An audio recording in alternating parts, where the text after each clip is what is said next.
to the gentleman from Texas, Mr. Gentleman from Conaway. Texas is recognized for 2 minutes. Thank you, Madam Chairman.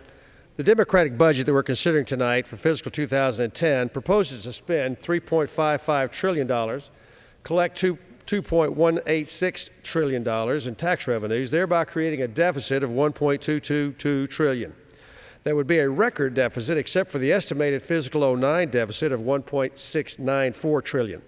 In fact, the 5-year budget window shows deficits in each year that are larger than any deficit ever recorded.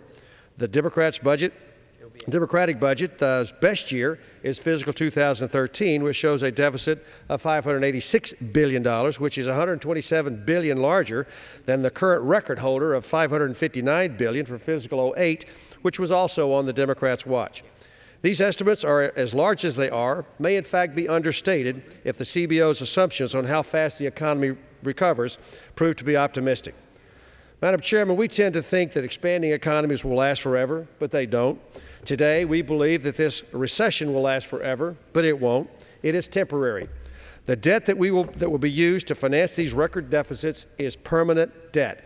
It will never be paid back. I recently had a 5th grader in Fredericksburg, Texas, at a town hall meeting ask me, what is our plan to pay off the national debt? I had to tell the young man that the ugly truth is there is absolutely no plan to pay off the national debt. To pay off debt, we have to run a surplus, which is something this budget does not remotely contemplate. The interest carry on this permanent debt represents a forever claim on the earnings of all future generations. In other words, those generations will have to tax themselves to pay for the interest on this debt. Gentleman is recognized for another minute. In other words, those future generations will have to tax themselves to pay for the interest on this debt each year before their tax revenues can begin to address their problems. This begs the question of why should we use permanent debt to address temporary problems? We should not.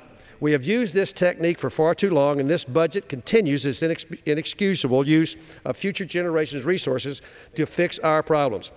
We should not pass this budget. I urge my colleagues to vote against it tomorrow, and I yield back. Gentleman yields back. The gentleman from Wisconsin.